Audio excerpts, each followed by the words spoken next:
Alright, so kita mohon pada Allah Ta'ala semoga sesi kita pada pagi ini berjalan dengan lancar dan semoga apa ilmu yang kita nak kongsikan pada hari ini memberi manfaat buat semua, insyaAllah. So pertama sekali tahniah dan syabas diucapkan kepada semua yang membuat keputusan untuk mengikuti program Visual Parents kita. So kami sangat teruja dan excited untuk berkongsi dengan anda semua tentang konsep Visual Parents. Jadi sedikit pengenalan tentang program ini. Ianya merupakan program yang kita akan jalankan dengan 5 modul. So setiap hari Sabtu 9 pagi hingga 11 pagi. Alright. Yang mana trainernya adalah sahabat saya, Dr. Zaimi Makrani, dan saya sendiri, Coach Amirul.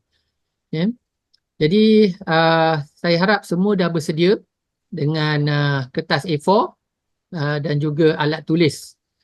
Alright, so saya rasa tak ada nak buang masa sebab sebenarnya banyak benda nak cover. So saya dengan ini akan serahkan program kita kepada Dr. Zaimi yang akan conduct modul pertama kita pada pagi ini. So dengan segala hormatnya saya persilakan sahabat saya Dr. Zaimi. Terima kasih Coach. Sekejap nak share screen. Okay, terima kasih semua. Alhamdulillah hari ini kita berkumpul untuk berkongsi ilmu. Untuk pengetahuan semua, saya ni bukanlah expert. Cuma saya dengan Coach ni bukan expert. Cuma kata berpeluang lah, berpengalaman, berkongsi pengalaman tentang visual parents ni. Kami ni adalah orang yang praktis visual. Jadi kami terpanggil lah untuk buat satu program pada ibu bapa. Sebab sebelum ni kami banyak buat program kepada cikgu, corporate dan sebagainya. So discuss dengan coach, why not we start putting our effort untuk help the parents pula. So untuk buat parents ni, jadi kami decide buat online sebab macam ni sekarang, cikgu, ibu bapa daripada Johor, Kelantan, seluruh Malaysia boleh join program ni. Okay. Okey, kita akan ada 5 sesi program. Sesi pertama ni saya akan cerita tentang the factor on visual. Kenapa parents ni sangat penting menguasai visual. Itu sesi hari ni. Dan sesi hari ni juga saya akan train parents yang tak tahu langsung melukis atau tahu sikit-sikit, kita akan pandai melukis. Itu asaslah. Sesi kedua pula, Coach Amirul, 10 hari bulan ni, Coach Amirul akan share macam mana nak train, nak gunakan konsep OUC untuk mahirkan anak-anak. Untuk mahirkan diri sendiri dulu. Anak-anak kemudian. Mahirkan diri sendiri untuk mahir mencipta. Yang sesi ketiga ni, saya akan host the program, saya akan handle the program tu, sesi ketiga. Saya akan cerita macam mana nak visualize, communicate suatu idea tu untuk sesi ketiga. Sesi keempat, coach akan ambil balik untuk application. Macam mana parents boleh train anak-anak menggunakan application. Macam mana kita boleh apply ni kepada anak-anak. Sesi kelima pula, saya akan train parents macam mana nak train anak-anak mahir visualize idea. Itu teknik lah. Sebab tu sesi pertama ni khas untuk buat untuk parents sahaja dulu. Sesi pertama ni untuk parents sahaja dulu. So jangan fokus anak-anak ni, kita yang perlu mahir dulu on visualization ni. Okay. Seterusnya kita teruskan lagi. At least kenal saya dulu. Kalau tak kenal tu susahlah sikit. Saya Ruzaimi Makrani, asal daripada Terengganu, tapi sekarang menetap di Kuala Lumpur. Saya dengan coach yang develop visual parents ni, asal ni saya start dulu, lepas tu coach come over, nanti coach akan ceritalah pengalaman dia untuk next sesi. Saya punya background as an architect by discipline, grad dekat UTM, and then buat master di Edinburgh College of Art, Scotland, and then buat my PhD dalam visual impact assessment dekat MMU. The last president of MMU is my supervisor, Profesor Rafi Ashab, Datuk Rafi Ashab. Okey, kenapa saya beria untuk buat visual ni? Waktu saya buat PhD tu, saya jumpa satu loophole besar dalam our society yang kita tak boleh nak visualize idea. Daripada sinilah saya mula gear up saya punya agenda untuk tolong parents mahir communicate ni. Okey, lepas tu kalau kita tengok saya banyak publish dekat buku dekat US. Empat publish dekat US, satu translated to Japanese language, and then waktu PKP baru ni saya sempat apa kata? Tulis buku kunci masyarakat pencipta. Nanti saya share sebahagian tulisan saya ini dalam grup lah untuk tatapan semua orang, semua parents lah. Okay, itu saya. Nanti coach ni saya tak nak cerita panjang. Coach Amirul ni nanti you jumpa Coach Amirul sesi depan, sesi kedua. Coach Amirul akan explain lah in detail about him. Okay. Okay, saya nak minta jasa baik semua orang. Kita ni ada dua jenis manusia. Satu manusia fixed mindset. Satu lagi manusia growth mindset. Kalau kita ni fixed mindset, saya nak minta jasa baik. Boleh tak tukar sekejap untuk sesi saya hari ni? Growth mindset. You absorb je apa yang saya cakap, apa yang saya inform. Lepas tu decide nak pakai tak nak pakai. Kalau boleh, kita jadi growth mindset. Sebab growth mindset ni dia bagus. Dia absorb dulu, lepas tu dia decide nak pakai tak nak pakai. Dia apa? Pengisian yang diberikan. Okay? Okay, next. Ini di antara buku-buku yang saya buat lah. Okay, so ini my latest book dekat kalau you pergi dekat Balai Seni Visual Negara, you boleh jumpa buku ni, published by Balai Seni Visual Negara. Okay, ni saya punya ni lah, sedikit latar belakang saya. Okay, yang saya nak highlight ni adalah utusan Malaysia. Saya kena bagi kredit kat pada utusan Malaysia. Bila saya pergi jumpa utusan Malaysia, dia kata, doktor, kita bagi peluang doktor untuk tolong negara, bina negara. So every Selasa, saya dapat peluang untuk menulis ni lah. So utusan kata, jom kita tolong bina negara. So utusan bagi saya buat kolom cerita pasal visualization ni. Ini salah satu artikel dia, ruginya design thinking tanpa VCTF. Bidang STEM dan lakaran berpisah tiada.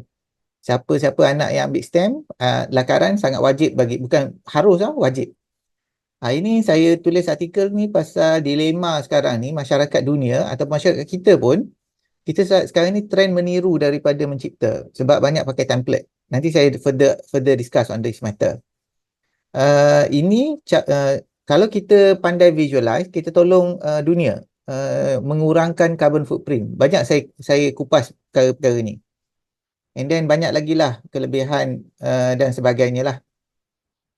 And then VCTF bantu perkasa proses penyelesaian masalah. Nanti saya explain in detail lagi. Seterusnya, kerugian jutaan ringgit akibat kita tidak mahir VCTF. Ini banyak berlaku dalam organisasi lah. Sebab ini budayakan VCTF batu kurang pembaziran. Banyaklah saya kupas tentang VCTF ni. Okey, program hari ni, kita daripada pukul 9 sampai pukul 10, kita kena faham dulu mengapa kita perlu mahir melukis ni. Kita kena perlu faham tu dulu. Lepas tu 10 dengan 11, saya akan share asas melukis untuk design thinking. Nanti saya cerita advantage program ni, parents boleh faham juga design thinking tu. Itu advantage dia. So 2 jam ni gunakan masa sepenuhnya dengan saya untuk faham proses ni dulu. Okey? Okay, kita continue seterusnya. Okay, mengapakah kita perlu pandai melukis? Apakah pilihan anda? Adakah anda mahir melukis? Masyarakat kita masyarakat visual. Mengapakah anak kita tidak cemerlang dalam peperiksaan? Mengapakah ibu bapa perlu mahir melukis? Perkara-perkara ni yang kita kena jawab dan barulah kita jelas kenapa kita perlu pandai melukis ni. Okey. So saya nak minta semua orang ambil kertas A4 sekarang. Sebab parents kena mahir benda ni Okey. So kita nak start sekarang. Saya nak semua orang, ini kertas A4 ini kertas A4. Okey, saya draw lah. Ini kertas A4. Jangan draw kertas ni. Ini saya nak tunjuk je. Ini kertas A4. Bahagi kertas A4 tu dua garisan macam tu. Okey, kertas A4 ni A4 paper. Okey, bagi dua kertas tu, lukiskan kat sini pasu. Okey, dan lepas tu lukis kat sini rumah idaman. Okey. Saya bagi masa 5 minit untuk buat benda ni. Pasu dan rumah idaman. Pakai pensel tak apa, pakai pen tak apa. Kalau siapa pakai pensel 2B, tekan pensel tu sebab nak dapatkan bentuk tu. Siapa pakai pen pun tak apa, draw je. Okey.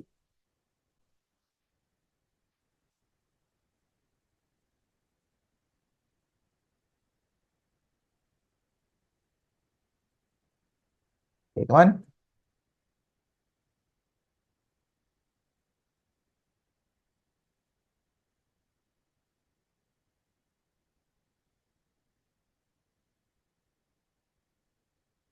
Okay, 5 minit saya buat timing.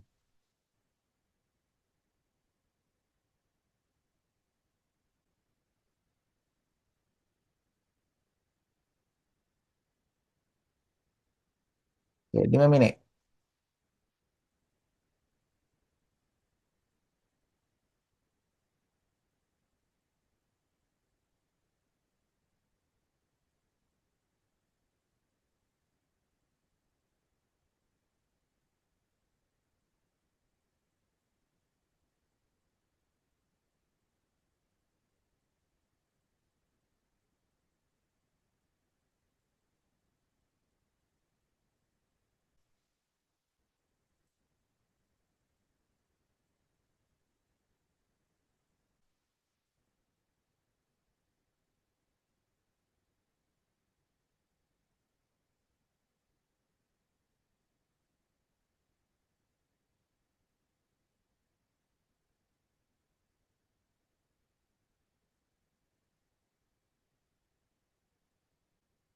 Okay, jom. Okay, semua kalau almost dah siap, fokus pada saya sekarang. Okay, letak markah ni per 100. Ini pun per 100. Okay, dia proses dia macam ni. Ini you, ada idea dekat sini. Okay, ini paper. Okay, katalah ini pasu kan. Berapa persen you berjaya lukis pasu dekat sini? You imagine. Dan you berjaya lukis pasu selepas you imagine tu, berapa persen you berjaya letak pasu tu sebiji, apa yang you dekat sini. Okay, so katalah kat sini 90. Letak 90. Kat sini you dah imagine rumah idaman ni. Jadi berapa? Kalau katalah 60, 60 lah. Terpulang pada you all punya apa? Judgement. Ada idea, put on paper. Berapa persen sama bila you lukis pasu ni? Okay, berapa persen sama bila you lukis rumah idaman ni? Saya harap tak ada orang lukis rumah idaman macam ni lah. Saya amat berharap. Okay, so dah siap ni, tolong snap dekat WhatsApp group. Tolong snap dekat WhatsApp group. Sebab saya nak tengok uh, you punya results. Boleh tak? Tolong snap dekat WhatsApp group. Siapa snap dapat 10 markah. Okey, saya harap ini adalah dalam grup saja ya. Jangan share dengan orang lain work ni sebab kita kena menghormati privacy semua orang. Jadi tujuan kami buat Visual Parents Group ni untuk memudahkan kita berkomunikasi dalam keadaan maya ni, dan saya boleh explain dan saya boleh tengok kerja you all semua. Jadi saya boleh komen lah. So tolong snap gambar. Okey. Kalau you perasan bukan saya yang bagi results ni, everybody, dan saya tak kenal semua orang ni. Kalau you perasan kalau you tengok pasu, pasu markah tinggi. Kalau you perasan. Semua orang yang bagi markah, yang share dalam grup ni, markah dia yang dia bagi tinggi. Tapi kalau you tengok rumah idaman, markah yang everybody bagi dalam 50. Yang ni lah masalah besar kepada kita sekarang. Okey. Yang ni pasu ni dia panggil loft. Yang ni dia panggil house. Ambil nota ni saya takkan bagi nota ni. You all kena tulis. Ini loft. Lower order visualization skills. Dia panggil loft. Lower order visualization skills. Okey, yang ni house ni higher order visualization skills.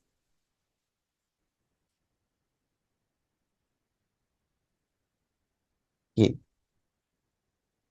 Okay, untuk pengetahuan semua orang, yang saya tengah test pasu ni sebenarnya untuk tengok keupayaan loft you all. Keupayaan seorang parents, boleh tak dia visualize idea tahap rendah ni. So kalau tengok kebanyakan yang jawab, markah yang you all bagi tinggi. Maksudnya you okay dengan loft ni. Tapi bila saya test house ni, rumah idaman ni, kebanyakan bagi markah 50, 60 dan sebagainya. Maksudnya you tak okay dengan yang ni. You tak okay dengan house. Okay, nanti saya explain further on this. Okay, ambil kertas sekali lagi. Ambil satu kertas lagi. Okay, buat ni. 1, 2, 3. Saya tunggu Sebab sekarang ni saya akan train you all melukis je. Okay, 1, 2, 3. Okey, yang satu ni think.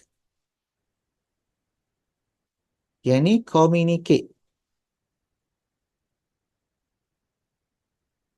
So yang ni implement. Okay, think ni berfikirlah dalam bahasa Malaysia. Communicate, berkomunikasi. Implement, melaksana. Okay. Kalau saya laju sangat, boleh stopkan saya kalau saya laju sangat. Saya cuba reduce saya punya pace ni lah untuk semua parents boleh catch up dengan saya punya explanation ni. Okay, dalam communicate ni ada 4 perkara ni. Lukis. 1, 2, 3, 4. Saya tunggu. Ambil nota ni ambil nota. Penting ni. Okey, ini adalah verbal. Ini non-verbal. Ini text. Ini visual. Dalam visual terbahagi kepada 2. Satu freehand. Satu lagi digital.